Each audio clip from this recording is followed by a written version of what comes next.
प्रहलाद भक्त की जय हो, होली माता की जय हो। दोस्तों, आज हम आपको सुनाने वाले हैं होली की कथा।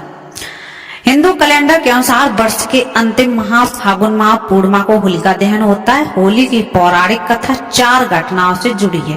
पहली है होलिका और भक्त प्रहलाद की, दूसरी है कामदेव और शिव की, और तीसरी है राजा पृथु और राक्षसी ढूंढी, और चौथी है श्री कृष्ण की और पूतना की। लेकिन भक्त सभी में होलिका और भक्त प्रहलाद की कथा को ही सभी लोग मान्यता देते हैं, क्योंकि इसी की घटना की याद में होलिका दहन करके दूसरे दिन भक्त प्रहलाद के बचने की खुशी में धुलेंडी होली का त्योहार मनाया जाता है। तो चलिए जानते हैं क्या है ये कथा।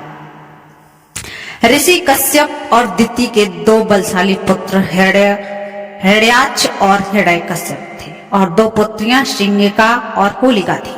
हिरण्याक्ष धरती को जल में डुबो दिया था, तो भगवान विष्णु ने 12 अवतार लेकर हिरण्याक्ष का वध किया था।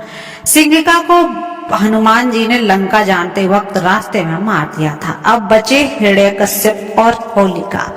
इन्हीं की ये कथा है। एक बार की बात है, त्रिलोक पर विजय प्राप्ति के लिए हिरण्यकश्यप ब्रह्मा की तपस्या में लीन था।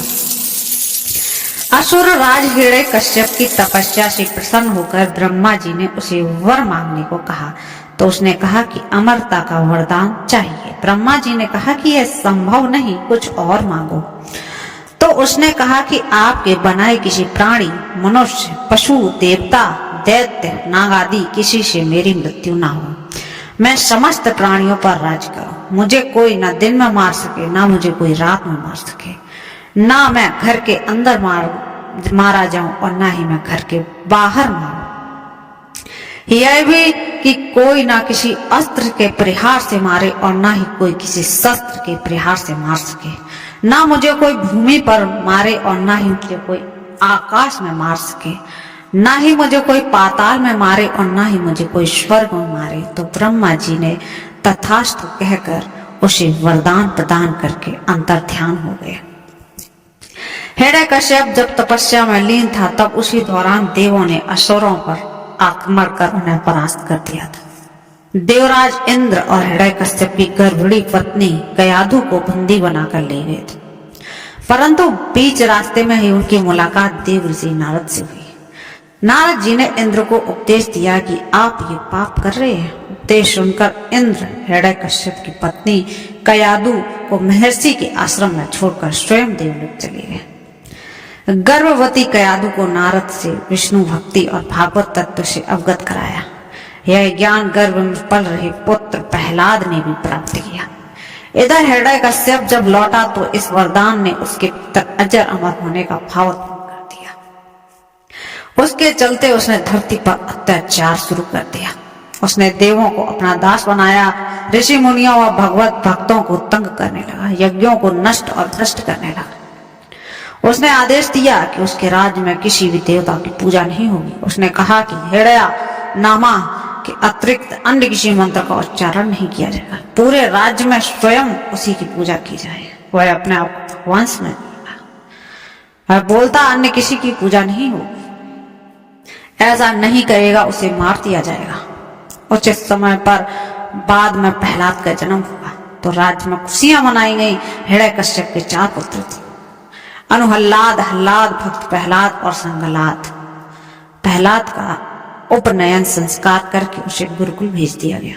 उस समय के बाद हिरण्यकश्यप को यह जानने की उत्सुकता हुई कि गुरुकुल में मेरा पुत्र है जो वह क्या सीख रहा है। उसने प्रहलाद को बुलाकर पूछा, तुमने गुरुकुल में क्या सीखा? प्रहलाद ने कहा कि भगवान विष्णु के नवनिध भक्ति सीखी है। अपने पुत्र के मुख से अपने शत्रु विष्णु का नाम सुनकर हिरण्यकश्यप क्रोधित हो गया। कई बार समझाने पर भी प्रहलाद ने विष्णु की पूजा पाठ बंद नहीं की। तो उसे क्रोधित होकर हिरण्यकश्यप ने अपने गुरु को बुलाकर कहा कि ऐसा कुछ करो कि यह विष्णु का नाम रटना बंद कर दे। गुरु ने बहुत कोशिश की, बहुत कोशिशों के बावजूद भी वो असफल रही। तब असुराज ने अपने पुत्र की हत्या का आदेश दे दिया। सैनिकों द्वारा उसे विष दे दिया गया। उस पर तलवार से प्रहार किए गए, विष धरों के सामने छोड़ा गया, हाथियों के पैरों तले कुचलवाया गया, पर्वत से नीचे फेंकवाया गया। लेकिन श्री हरि विष्णु कृपा से प्रहलाद का बाल भी बांका नहीं हुआ। उल्लेखनीय है कि फागुन की शुक्ल सप्तमी को प्रहलाद को बंदी बनाकर पूरे 8 दिन तक त्रास दिया गया। हर समय मारने का प्रयास किया गया। हिरण्यकश्यप को चिंता होने लगी कि यह नहीं मरा तो लोग विष्णु की भक्ति करने लग जाएंगे। उसकी चिंता को देखकर उसकी बहन होलिका ने कहा कि आप भैया चिंता न करें, मुझे ब्रह्मा से वरदान प्राप्त है कि मैं किसी भी प्रकार से अग्नि में जलकर नहीं मर सकती हूँ। अग्नि में तो सभी भस्म हो जाते हैं। तब हिरण्यकश्यप ने अपनी बहन होलिका से कहा कि तुम प्रहलाद को अपनी गोदी में लेकर अग्नि में बैठ जाओ, जिससे वह जलकर भस्म हो जाए। होलिका को वरदान था कि वह अग्नि तब तक कभी हानि नहीं पहुंचाएगी जब तक कि वह किसी सद्वृत्ति वाले मानव का अहित करने की न सोचे। होलिका यह भूल गई कि वह अपने भाई की बात को मानकर अपने भतीजे प्रहलाद को गोदी में लेकर अग्नि में बैठ गई। उस दिन फागुन मास की पूर्णिमा तिथि थी। सद्वृत्ति वाले प्रहलाद का अहित करने से प्रयास में होलिका तो स्वयं जलकर भस्म हो गई और प्रहलाद श्री हरि विष्णु का नाम जपते हुए अग्नि से बाहर आ गए। यह देखकर तो हिरण्यकश्यप और भी ज्यादा क्रोधित और चिंतित हो गया। इस घटना के बाद हिरण्यकश्यप ने प्रहलाद को एक खंभे से बांध दिया। फिर भरी सभा में प्रहलाद ने पूछा, किसके बलबूते पर तू मेरी आज्ञा के विरुद्ध कार्य करता है? प्रहलाद ने कहा, आप अपना असुर स्वभाव छोड़ दें। सबके प्रति समता का भाव लाना ही भगवान की पूजा है। हिरण्यकश्यप ने क्रोध में कहा, तू मेरे सिवा किसी और को जगत का स्वामी बताता है? कहाँ है वह तेरा जगदीश्वर? क्या इस खंबे में है जिससे तू बंधा है? यह कहकर हिरण्यकश्यप ने खंबे में घूंसा मारा। तभी खंबा भयंकर आवाज करते हुए फट गया और उसमें से एक भयंकर डरावना रूप प्रकट हुआ, जिसका सिर सिंह और धड़ मनुष्य का था। पीली आंखें, बड़े बड़े नाखून, विकराल चेहरा और तलवार सी लपलपाती जीभ, यही नरसिंह अवतार था। उन्होंने तेजी से हिरण्यकश्यप को पकड़ लिया और संध्या की वेला में न दिन था और न रात थी। सभा की दहली पर न बाहर थे और न ही अंदर थे। अपनी जांघों पर रखकर न भूमि पर थे और न आकाश पर थे। अपने नखों से, अपने नाखूनों से न अस्त्र थे न शस्त्र थे। उसका कलेजा फाड़ डाला। हजारों सैनिकों जो प्रहार करने आए, उन्हें भगवान नरसिंह ने हजारों भुजाओं और नखरूपी शस्त्रों से खदेड़ कर मार डाला। फिर क्रोध से भरे नरसिंह भगवान सिंहासन पर जाकर बैठे। तब प्रहलाद ने दंडवत होकर उनकी प्रार्थना और पूजा की।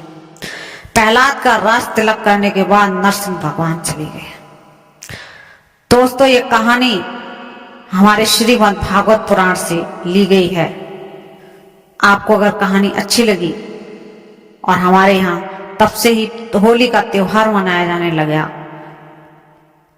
तो हमारी चैनल को सब्सक्राइब करें और वीडियो को लाइक करें।